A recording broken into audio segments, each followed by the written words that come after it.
अस्सलाम वालेकुम प्यारे बच्चों। उम्मीद है आप सब खैरियत से ही होंगे। आज हमने 9th के सोशल साइंस हिस्ट्री में से लिया है chapter forest society and colonialism. देखो, फॉरेस्ट सिस्टम सोसाइटी और कॉलोनिज्म जो है ना, फॉरेस्ट और कॉलोनिज्म, इनमें हर कहीं पे एक क्लोज कनेक्शन था। ठीक है, हम यही देखते हैं कि फॉरेस्ट के थ्रू ये कॉलोनिज्म ने ये सेकंड वर्ल्ड को कैसे एक्सप्लॉइट किया। हाँ, हमने वही मतलब हाईलाइट करने की कोशिश की है, स्पेशली इन इंडियन कॉन्टेक्स्ट। फिर लास्ट पे इसने और भी कुछ मिसालें दी हैं बाकी कंट्रीज की, लेकिन हम अपने इंडियन कॉन्टेक्स्ट में समझेंगे ये कॉलोनिज्म ने इंडिया को कैसे एक्सप्लॉइट किया। देखो, सबसे पहले बात अगर हम करते हैं प्रोडक्ट्स की, जो भी हमारे जिंदगी में बहुत सारे प्रोडक्ट्स आते हैं जो फॉरेस्ट से आते हैं। देखो, अगर हम बात कर रहे हैं अपने स्कूल की से ही बात करें, हम देखते हैं खिड़कियां, छत, है ना। हमारे यहाँ कश्मीर में छत भी उसी का होता है।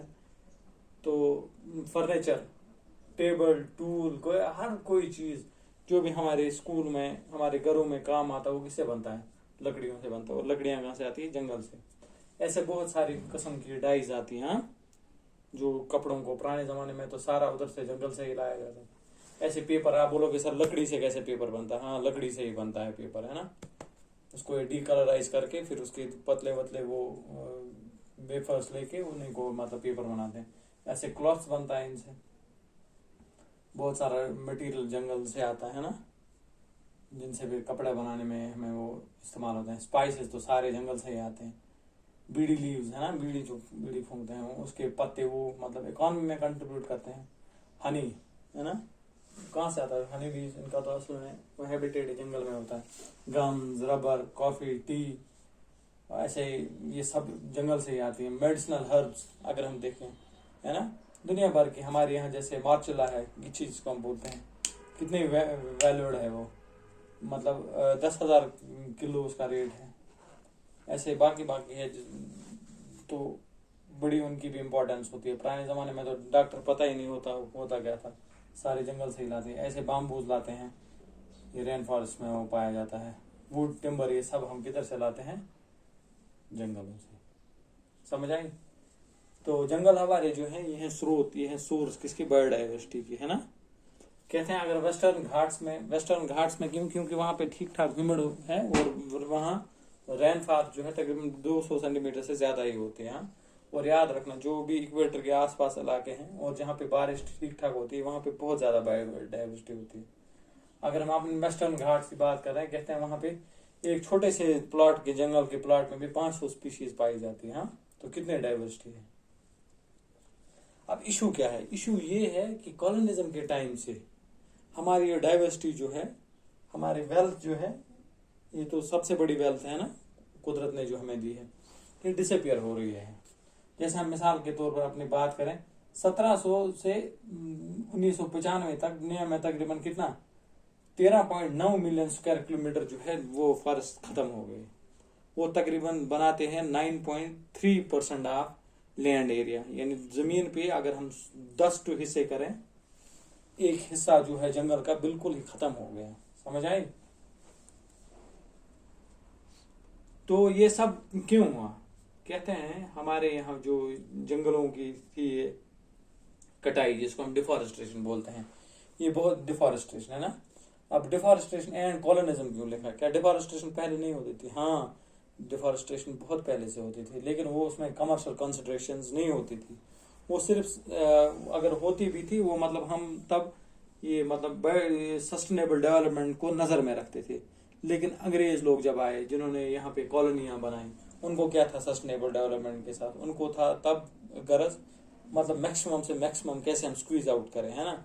जैसे किसी एक अंग्रेज ने बोला था, we will squeeze all the goods, we will absorb all the goods from Ganges and squeeze them in Thames. उनका गरज ही था मतलब यहाँ पूरी तरह इसको लूट खसूट मचाना। तो उन्होंने ये डिफॉरेस्टेशन, क्योंकि मेन इसके जो थे 3 वजह थे। एक थी लैंड इंप्रूवमेंट, दूसरा था railways and shipping industries. Land improvement इसका भी कमर्शियल मोटिव था, रेलवेज एंड शिपिंग ये भी कमर्शियल मोटिव था और एक्सप्लॉइटिव नेचर था। और प्लांटेशन इंडस्ट्रीज का भी कमर्शियल इंटेंशन था, और ये भी मतलब इंटेंशन इसका था क्या, मतलब ये एक्सप्लॉइटेशन ऑफ इंडिया। देखो अगर हम बात करें जब मुगल्स के टाइम में 1600 के टाइम में तकरीबन 1/6 आप जो लैंड थी वो अंडर कल्टिवेशन थी इंडिया में, है ना। लेकिन आज के टाइम में देखें, अंग्रेजों के टाइम 47 के से पहले भी की बात करें, जब अंग्रेज इधर आए उन्होंने पूरी अपनी पोजीशन कंसोलिडेट की, मतलब 1850 के बाद तकरीबन 1/2 लैंड एरिया तो कवर हुआ। वो कहाँ से, अगर पहले 1/6 था, यानी 5/6 जो था वो यहाँ था, बैरन था, यहाँ फर्श था, यहाँ अनकल्टिवेबल था, ये 1/2 कैसे आ गया। 1/2 इसलिए आया क्योंकि इन्होंने दड़ोदड़ तब क्या किया, डिफॉरेस्टेशन कराई, है ना। इसको मतलब अंडर प्लो लाया जमीन को। क्यों लाया, उसके भी बहुत सारे वजूहत थे, पॉपुलेशन एक्सप्लोजन था, तो और भी बहुत सारी वजूहत थी, क्योंकि उनका इंग्लैंड अगर देखें नक्शे पे देखो इतना सा है, लेकिन तब इंडस्ट्रियल रेवोल्यूशन उधर से स्टार्ट किया, तो उनकी इंडस्ट्रीज को फेडअप फीड करने के लिए वो तब था ही नहीं उतना रिसोर्स, तो रॉ मटेरियल ज्यादा से ज्यादा यहाँ लेने के लिए उन्होंने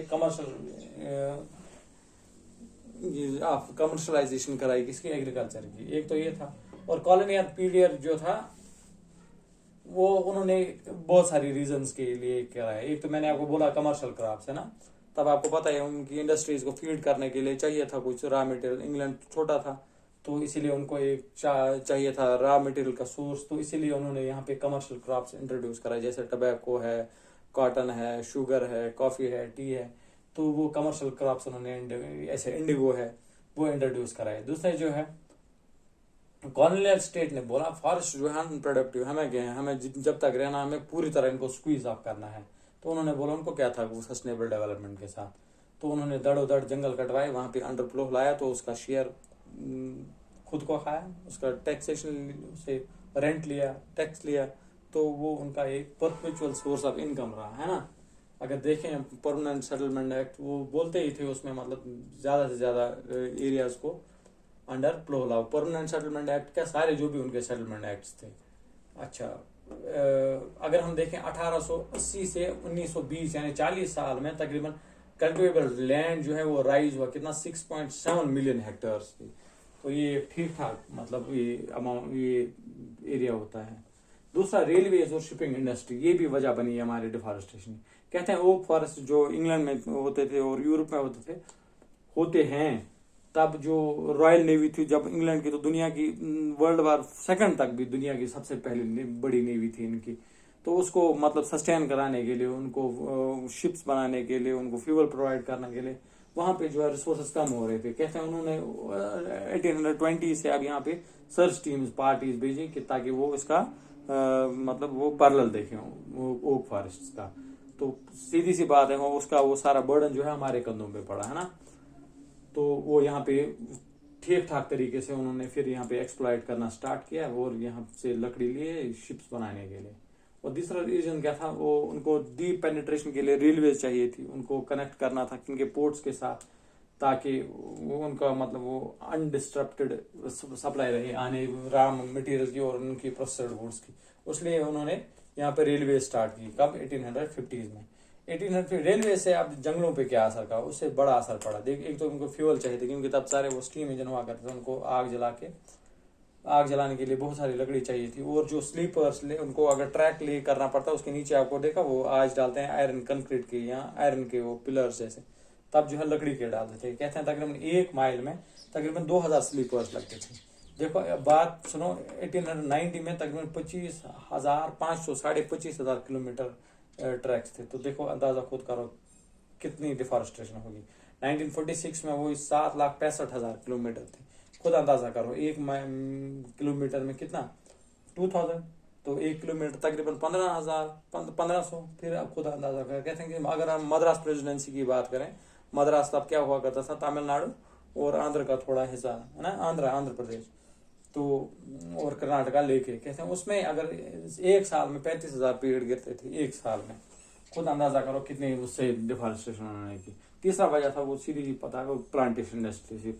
उनको क्या था, वही इंडस्ट्रीज को फीड करने के लिए उन्होंने ये यहाँ पे कैश क्रॉप्स इंट्रोड्यूस कराए, जैसे टी है, कॉफी है, रबर है। इसकी वजह से बहुत सारे और इसकी रेमिफिकेशन थी, वो हमें इस वक्त वो पढ़ने की जरूरत नहीं। लेकिन इससे क्या हुआ, उन्होंने बड़े सारे पैच दिए किनको, ब्रिटिशर्स को। वो तो पूरा मतलब वो एक्सप्लॉइट करने के लिए एक इंस्ट्रूमेंट था। तो उधर क्या किया उन्होंने, वो जंगलों को पूरा क्लियर करके उसको फिर फेंस करके इनक्लोज करके वहां पे फिर ये कॉफी वहां पे लगाते थे। तो ये भी एक बहुत बड़ी वजह बनी डिफॉरेस्टेशन की। इंशाल्लाह आज आपने अच्छी तरह समझा होगा डिफॉरेस्ट ये मतलब फॉरेस्ट की इम्पोर्टेंस, फिर डिफॉरेस्टेशन क्यों हुई, इसका कॉलोनिज्म के साथ क्या वाबस्तगी थी और इसके काज क्या थे। तीन ही काज थे, लैंड इंप्रूवमेंट उन्होंने की, रेलवे और शिपिंग दूसरी वजह बना और प्लांटेशन इंडस्ट्री तीसरी वजह बनी। विद दिस इंशाल्लाह we depart and we meet next time. Till then, Khuda Hafiz.